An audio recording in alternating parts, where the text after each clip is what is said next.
हाँ, नमस्कार दोस्तों। मैं पंकज बघेल अपने YouTube channel exam alert x पे आप सभी का स्वागत करता हूं। तो आज जो एएसबी के द्वारा जो नोटिफिकेशन जारी हुआ है उस संबंध में आप बात करेंगे, जिसका समूह 2 समूह 3 पदों के लिए एक नया नोटिफिकेशन जारी हुआ है। और तो इसमें हम बात करेंगे यहाँ पर आवेदन कब से स्टार्ट होगा, परीक्षा दिनांक क्या रहेगी, और दूसरा इसका सिलेबस क्या रहेगा, योग्यता क्या रहेगी, इस सब पे हम एक विस्तृत चर्चा करेंगे इस वीडियो के माध्यम से। तो सबसे पहले हम बात कर लेते हैं कि जो आवेदन पत्र भरने की जो प्रारंभ तिथि है 9/9/2025 से, और अंतिम जो दिनांक है वो 23/9/2025 तक है। और संशोधन दिनांक की भी 28/9/2025 तक रखी गई है। और हम इसके अब परीक्षा दिनांक की बात कर लेते हैं। जो एग्जाम स्टार्ट होना है वो कब से होना है। तो जो एग्जाम स्टार्ट होना है 28/10/2025 से प्रारंभ होना है। और अब यहाँ पे हम शुल्क की बात कर लेते हैं। शुल्क रिजर्व अनरिजर्व कैटेगरी के लिए जो 500 रुपये रहने वाला है, और जो आरक्षित कैटेगरियां हैं उन लोगों के लिए जो है 250 रुपये रखा गया है। उसके बाद हम बात कर लेते हैं, एग्जाम तो जो है 2 पालियों में होना है, ठीक है, एक दिवस में। और उसके अमेंडमेंट फैक्ट की हम लोग बात कर लेते हैं क्या क्या है। ऐसे तो जो नोटिफिकेशन है 86 पेज का है, तो आप ईएसबी की साइट पर आके इसे डाउनलोड करके आप आराम से पूरा पढ़ सकते हो। ठीक है, हम लोग इसके अमेंडमेंट फैक्ट की अब बात कर लेते हैं कि क्या क्या मेन चीज़ है जो आपके लिए ज़रूरी है ना। जो पद रहने वाला तृतीय श्रेणी का पद रहने वाला है। उसके बाद हम लोग बात कर लेते हैं कि ये जो पेपर है एक एक सिंगल पेपर होगा और ये 200 मार्क्स का पेपर होगा।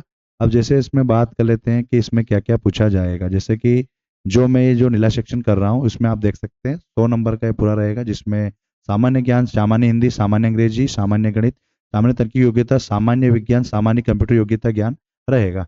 और संबंधित विषय जैसे कि आपने जिसमें ग्रेजुएशन वगैरह जो किया है, जिस भी पोस्ट के लिए जो विषय आप में लगेगा उस संबंधित में जो क्वेश्चन आएंगे और वो 100 अंकों के रहेंगे। ठीक है। अब इसकी हम आयु सीमा की बात कर लेते हैं। आयु सीमा क्या रहने वाली है, तो का आयु भी काफ़ी अच्छी रखी गई है। 18 न्यूनतम से लेके हम बात कर लेते हैं यहाँ पे 40 वर्ष तक रही गई है। और जो आरक्षित कैटेगरियां हैं उन लोगों के लिए 45 वर्ष तक रखी गई है। तो बहुत अच्छी अपॉर्चुनिटी है आप सभी के लिए। तो तैयारी को काफ़ी अच्छा बनाएं, और जो पहले से तैयारी करा उसके लिए तो काफ़ी अच्छा है। और ऐसा नहीं कि समय कम है, लगभग लगभग हम लोगों के पास 2 मंथ का समय है। तो मेरे हिसाब से सभी को तैयारी अच्छे से करना चाहिए। और एक उसके सिलेबस को समझ के एक अच्छा प्लान बनाइए, जिससे आप उसको अप्लाई कीजिए और एक सरकारी जॉब को प्राप्त कीजिए। ठीक है। और भी इसके फैक्ट की हम बात कर लेते हैं क्या क्या चीज़ें हैं, और इसके बाद हम लोग इसके पदों की बात करेंगे, है ना।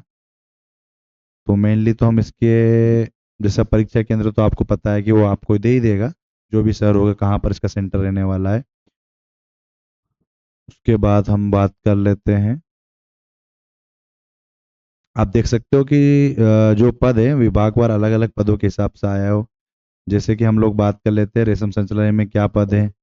इस प्रकार से पदों को रखा गया है। कार्यालय मुख्य कार्यपालन अधिकारी, हर अलग अलग विभागों में इस बात में अलग अलग पद सबके लिए यहाँ पर है। तो सबसे पहले हम लोग यहाँ पर देख लेते हैं कितने हैं यहाँ पर टोटल जो पद है। ओवरऑल 339, जो मैंने स्टार्टिंग से आपके लिए बात करी है। और उसके बाद हम लोग बात कर लेते हैं कि जैसे कि ये पहला जो है कोड 1 का जो पद है कनिष्ठ रेशम निरीक्षक का पद है। इसमें टोटल 28 पद है, और इसमें कैटेगरी वाइज सभी पद बटे हुए हैं। और इसका वेतनमान जो रहने वाला है 25,300 से 80,500 तक रहने वाला है। और इसमें योग्यता क्या रहेगी इसमें देख सकते हो क्या रहेगी। ठीक है, विश्वविद्यालय से जीव विज्ञान या कृषि विज्ञान में स्नातक की उपाधि आपको चाहिए, और वैकल्पिक के रूप में कंप्यूटर का एक ज्ञान होना चाहिए।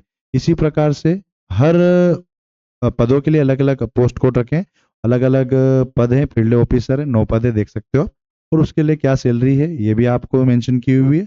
उसके बाद इसमें योग्यता के लिए आपको क्या क्या चाहिए वो चीज़ भी मेंशन करी हुई है। तो आप ईएसबी की साइट पर जाके एक बार इस नोटिफिकेशन डाउनलोड कीजिए और वहां से पढ़ लीजिए, और आप किस किस में एलिजिबल हैं उस फॉर्म को और उस कोड को एक छाट के आप भर सकते हो।